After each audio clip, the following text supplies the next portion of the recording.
dari kelompok 1. Di sini kami ingin membuat video tentang penjelasan hama dan penyakit pada tanaman karet dan sawit.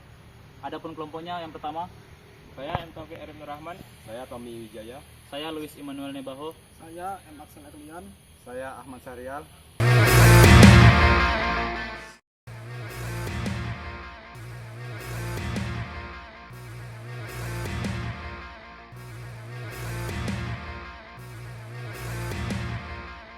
Sekian perkenalan dari kami, selamat menyaksikan. Di sini saya akan menjelaskan salah satu penyakitnya itu adalah kas atau bisa disebut kering alur sadap.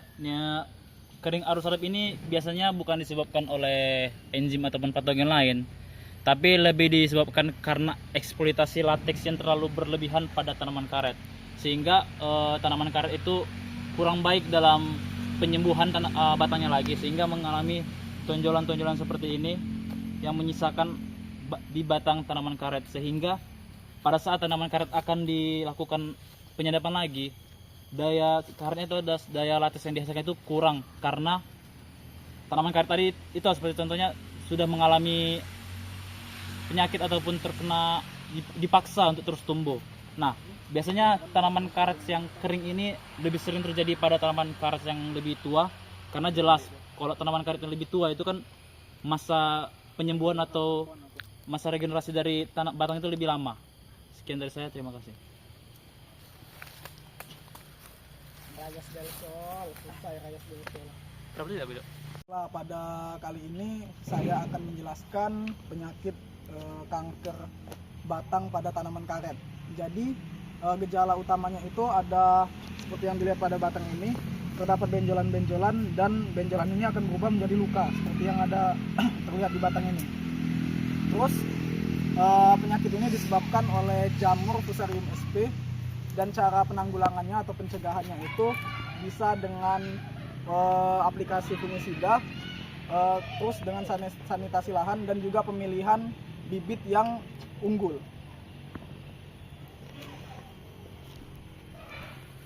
Ini saya ingin menjelaskan penyakit pada tanaman karet yang disebabkan oleh patogen Oidium hevea, yang dimana gejala pada tanaman ini terdapat tepung halus pada permukaan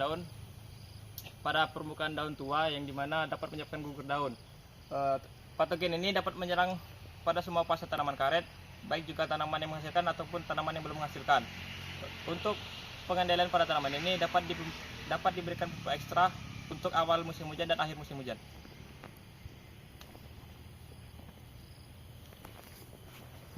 Gugur daun Pak ya? Gugur daun Oidium. Baik, di sini saya akan menjelaskan salah satu penyakit pada tanaman karet, yaitu gugur daun Coletricum. Nah, gugur daun Coletricum ini biasanya disebabkan oleh cendawan Coletricum.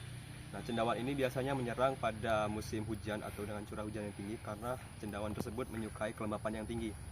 Bisa dilihat ini adalah salah satu contoh serangan cendawan Coletricum.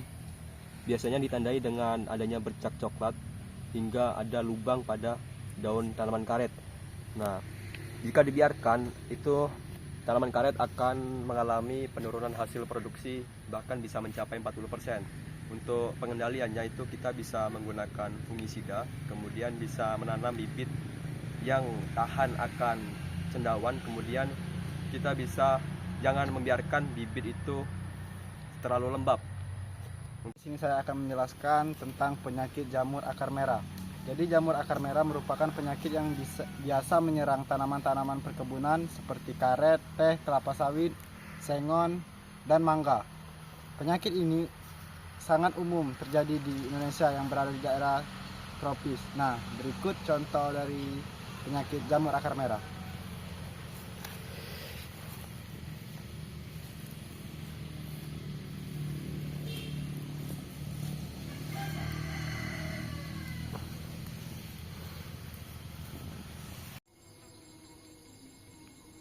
Baik, yaitu selanjutnya terdapat gejala dari tanaman kelapa sawit yang diserang oleh hama ulat kantong, di mana gejala pada ulat kantong ini terdapat adanya lubang pada daun yang disebabkan oleh ulat muda. Apabila ulat dewasa, daun pada tanaman akan habis dan hanya tersisa lidi. Hal tersebut akan menyebabkan daun menjadi kering dan berubah menjadi warna abu-abu. Untuk pengendalian dari ulat kantong tersebut dapat dilakukan secara biologis, yaitu dengan memanfaatkan parasitoid Bacillus thuringiensis, dan juga secara mekanis dengan memotong bagian pelepah yang terserang, atau juga secara kimia dapat memanfaatkan insektisida yang dapat digunakan untuk membasmi hama tersebut. Teman-teman, ada gejala lain dari kumbang tanduk, bisa kita lihat di atas. Jadi kumbang tanduk itu sebenarnya tidak terlalu membahayakan bagi kelapa sawit yang umumnya terhitung cukup tua.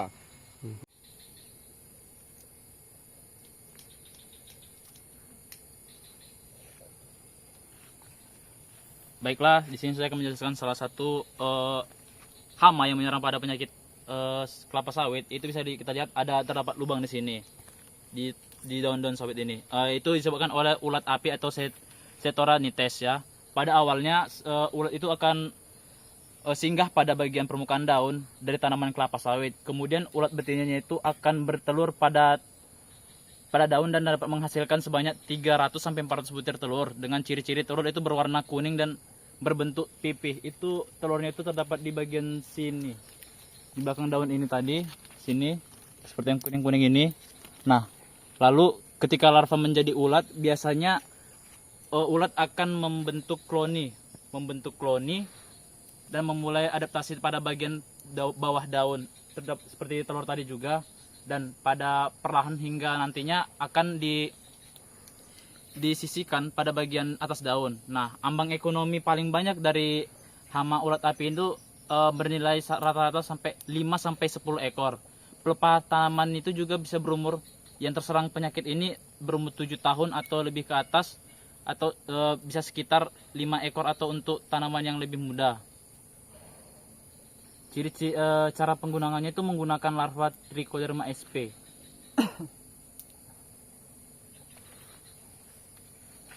Niga dik. Niga.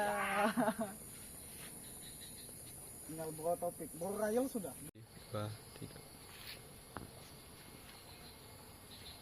Baiklah, di sini saya akan menjelaskan tentang gejala hama pada tanaman sawit, yaitu gejala kumbang tanduk atau Oryctes rhinoceros.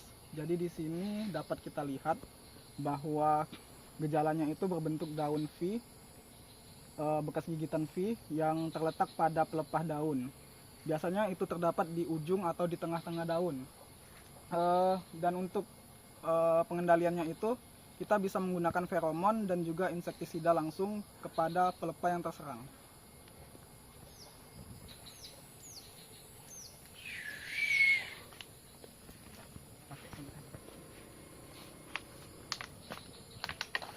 Oke teman-teman, ini adalah contoh tanaman sawit yang terkena penyakit Cascopora spot leaf. Nah, gejalanya itu bisa teman-teman lihat, daunnya itu yang semulanya berwarna hijau itu menjadi ada seperti bintik-bintik kuning.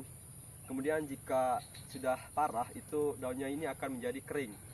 Nah, penyakit ini biasanya disebabkan oleh bakteri Cercospora bacticola. Untuk pengendaliannya itu bisa kita menggunakan pestisida atau fungisida, dan juga bisa kita memilih varietas benih yang akan kita tanam itu yang berkualitas.